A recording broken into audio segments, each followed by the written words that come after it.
Hello and welcome to Money Girl, a podcast that helps you master your money so you can live rich and love the journey. My name is Laura Adams. I'm a personal finance expert and award-winning author of several books, including Money Girl Smart Moves to Grow Rich. You can learn a lot more about me at lauradadams.com.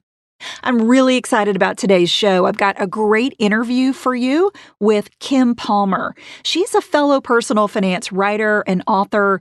She's published several books and was the senior money editor at U.S. News and World Report for 9 years. Her most recent title, Smart Mom, Rich Mom, is coming out in June 2016. If you're a parent or are considering having kids, I think you're going to get a lot out of this interview, this conversation with Kim. And you know what? Even if you're a guy, I think you'll get a lot out of it as well. The bottom line is that kids are expensive, and having them creates a lot of new challenges when it comes to career, budgets, and having financial goals. Some of the important issues that Kim and I talk about are what it really costs to raise a child and how to prepare for that financially. We talk about the pros and cons of having kids early or late in your career, how to find flexibility at work while also safeguarding your earning potential. We talk about saving for retirement and college despite increased expenses, and how to create healthy habits and to make some hard decisions that will ultimately pay off big time. So here's my interview with Kim Palmer. Hi, Kim. It's great to have you on Money Girl. Thank you for having me, Laura. I'm so glad to be here. I want to congratulate you on your new book. I'm curious why you wanted to write about this topic. Well, I have written about money for about 10 years, and I always noticed, especially after I became a mom, which was about 6 years ago, I always noticed that all of the sort of money advice aimed at moms was really limited to like couponing and household budgeting, saving money in relatively small ways, which is important. I'm definitely not saying that's not important, but there's so much more to the bigger picture of building wealth and making sure you're creating financial security for your family. And so I wanted to write about that, all that bigger picture stuff. So definitely I advocate and am a big fan of saving money on like a weekly and monthly basis with your household budget, but then also, in some ways, even more importantly, doing things like setting aside money regularly for your own retirement, for college savings, which is such a big priority for moms and parents in general, taking out the insurance you need to protect your family. So all of that big picture stuff too. I'm not a mom, so I love talking to you about this topic. The biggest challenge is that you've got increased expenses. You've got food, diapers, education, all the things that come with raising a child. Right. But in many cases, families are also dealing with having less income, right? So maybe you want to stay at home for a few years to care for a child. Or maybe you take maternity leave, but a portion of it is unpaid. So you've got these conflicting financial issues. Yeah. Is that something you thought a lot about before having kids? Yeah, well, I'm so glad you brought that up because it's such a huge factor for moms. And so for me, I totally struggled with this. And I think like a lot of moms, and certainly like a lot of moms I interviewed for the book, as soon as I became a mom, I felt that conflict. On one hand, I was like, I want to work less so I can be home with my daughter and then later my son. But then on the other hand, we need more money, a lot more money. So it was like this competing pressure of needing more money and also needing more time. So all moms, of course, answer that differently. And I included the range of moms and the decisions that we make in the book. But what I really found as an overall theme is that the moms that really thought this through, even if they did scale back their working, so they're going to be earning less for a period of time when they're really engaged in raising their kids, even if they earned less for a period of time, they still stayed engaged in whatever they were going to return to later. So they still put time into networking, keeping up social media sites, just staying connected so when they were ready to go back to work, they could do that more easily. Because as we know, we need more money when we have kids. And then also a lot of moms moms, either by choice or life circumstance, at some point we're going to be the ones either supporting our family or at least managing our family's finances.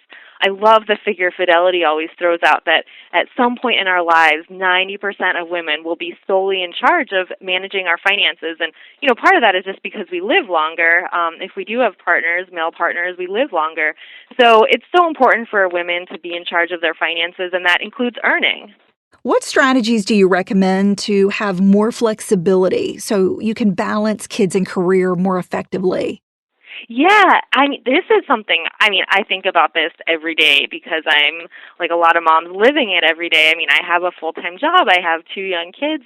So I think one of the biggest things is to, number one, negotiate your flexibility along with your salary. So whenever you're shifting jobs, getting a new job, you have the power to not only negotiate your salary, which we should all do, but also ask for the flexibility you need. So that, for me, that was my second point of my conversation. After I got the salary out of the way, I said, I need to make sure I can leave by 5 every day because I have to get my kids from school when it's over. So asking for that, and then after you ask for it and, set that up with make sure you get the approval, you don't feel guilty about it. I think we waste so much time feeling bad. It's hard to walk out, when everyone else in your office is still glued to their desktops and working, just to walk out at 5, or whatever time you need for you. But and we have to find a way to manage both, and there's no reason to waste your energy feeling guilty about it. You said something that's really important.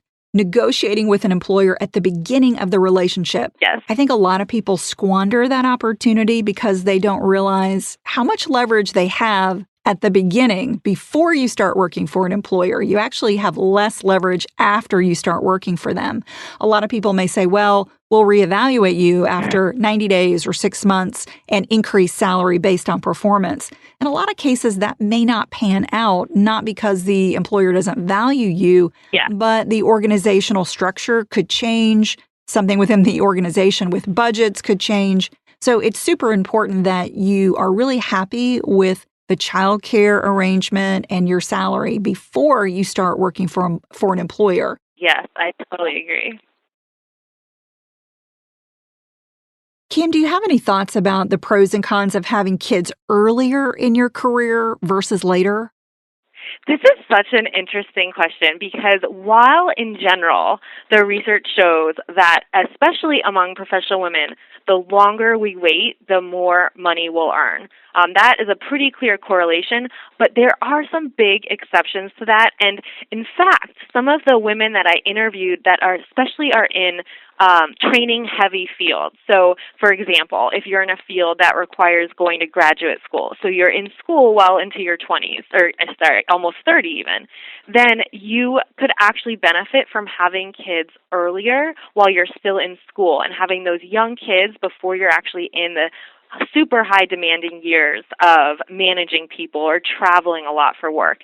And there's some really interesting research that actually suggests for women in these training heavy fields, your career can actually benefit by having young kids while you still are in graduate school or in training. So then once things really ramp up, one researcher called your 30s to 40s the make or break years, the years when you're really going all in and, you might have to travel, you might have to manage a large team of people. It can be super helpful if your kids are sleeping through the night then and a little bit older in school, so you're not as consumed with those early years. Of course, even elementary and teenager age kids need a ton of attention and care, but it's a little bit less exhausting than when you have like a newborn at home and you're up all night. So it can actually help in some cases to, not wait too long and to just think about that when you're planning your family and your career. Did having kids cause you to change your financial habits? Completely. I think it changed everything down to what I spend money on to how I plan for the future. The biggest thing that I was struck by when I first became a mom, when I first brought my daughter home, was just this kind of terrifying feeling of feeling how responsible I was, not just for her daily, health and care, but just making sure we could always afford everything from food and housing to even just feeling responsible for her future education and college. So it just changed everything fundamentally about how I thought about my money. We became a lot more scheduled and regimented about making sure we were setting aside money each month for college, for general savings. So it really sort of rocked everything financially for me, and I think it does for a lot of moms. And I think the good thing is that it can be a big motivator for changing habits for the better. One of the tips you give in your book is to use the app Aging Booth to age your face. Tell me more about that. I love this. Oh my gosh, I love this tip. So this idea actually comes from behavioral economics. It's really fascinating. The idea is that the reason we're not saving enough for the future, and especially for retirement, is because we feel so disconnected to our future selves. So we hardly think that older woman who's going to exist in 30 years, we hardly even think she exists. So if we can get to know her better and feel connected to that future self, we'll save more for her. So I did this myself. So there's an Aging Booth app, and you can literally take a picture and age your face. It's a little scary. I did it to my husband too, and he was quite appalled. But yeah, you kind of realize, hey, I am going to be a 70-year-old woman one day. I should put aside some retirement money for her. And an interesting thing too is there's some other ideas aside from aging your face, which is just a super fun thing to do on a Saturday afternoon. Also just sitting down and writing your future self a letter, even just spending time with older women, especially in your own family. It gets you thinking that future will come one day and you should save money to prepare for it. How much does it actually cost to raise a child? Or is there some up-to-date data about that?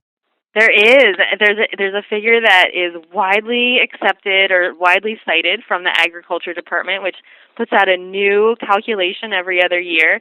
It's north of $250,000, and that does not include college. So that is just thinking about your food, your housing, your clothes, all that stuff. I mean, it's so much money. And in the early years, it's even more expensive. So for a middle-income couple, for a baby, it's going to be around $10,000 a year just to care for that baby. So it's a ton of money, of course. And if we can save ahead of time before we have kids, that helps too. What did you do to prepare financially for parenthood, or what would you recommend for others who are thinking about starting a family? Yeah. Well, one thing we did was we looked up how much childcare was going to cost, because that's usually the biggest expense, either your own income going down because you're caring for the baby, or the money you put into daycare or nanny, whatever you choose.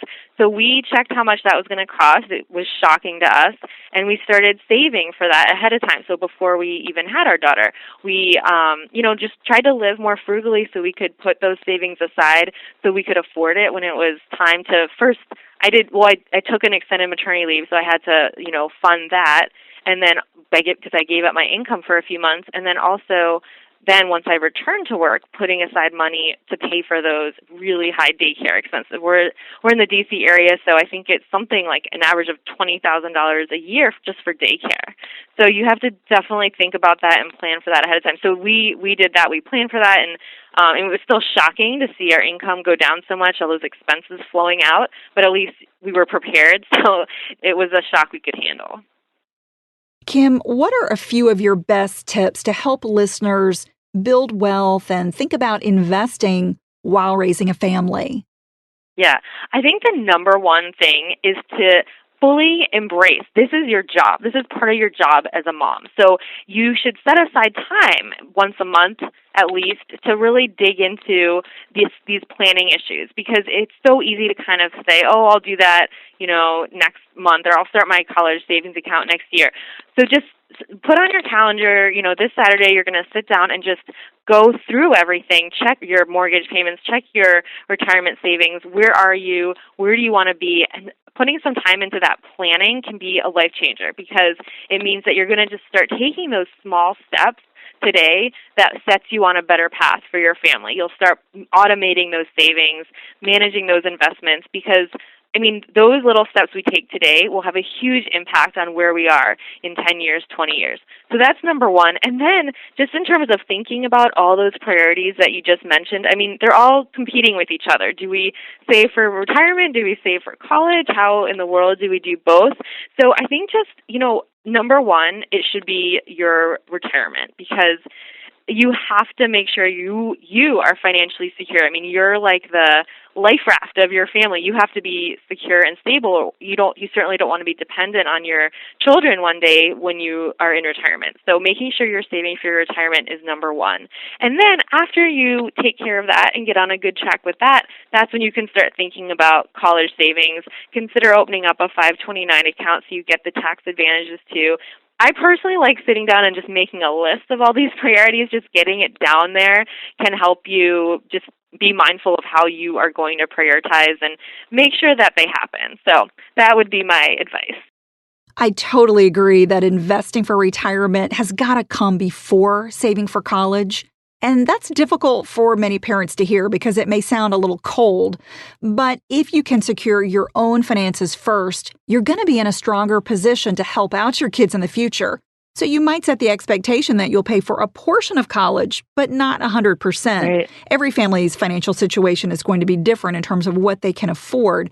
But if your finances are in a good place down the road, you could be in a really good position to help pay down a child's student loan in the future if he or she needed to borrow some portion of the cost of college. Absolutely. Yeah, I totally agree with that. Kim, tell us more about your new book and where listeners can find it. Thank you so much. So it comes out in the beginning of June 1st. It's called Smart Mom, Rich Mom, and you can find it everywhere on Amazon and bookstores. Of course, I have my website, Kimberly-Palmer.com. So if you visit my website, you can download the free printables that go with the book. And yeah, I'm also on Twitter. Kimberly Palmer is my Twitter handle. I love hearing from people. So yes, thank you so much for having me, Laura. Oh, it's my pleasure. I've been following your work for a long time. You're a great writer. I encourage everyone listening to get a copy of Smart Mom, Rich Mom. Thank you so much, Laura. A big thanks to Kim for being on Money Girl. If you want to learn more about her, check out the notes for this show in the Money Girl section at quickanddirtytips.com. This is episode number 447 called How to Grow Rich While Raising a Family. And that's also where you'll find the full archive of podcasts that predate what's available in iTunes or any other audio app that you may be using, like Stitcher, SoundCloud, or Spotify's mobile app. If you're getting value from the Money Girl podcast, I have a quick favor to ask. Please subscribe and take a moment to submit a 5-star review in iTunes or wherever you get the show. Your reviews really mean a lot to me because they help the show stay visible so new listeners find us and get the financial information they need to be successful. That's all for now. I'll talk to you next week, courtesy of Money Girl, your guide to a richer life.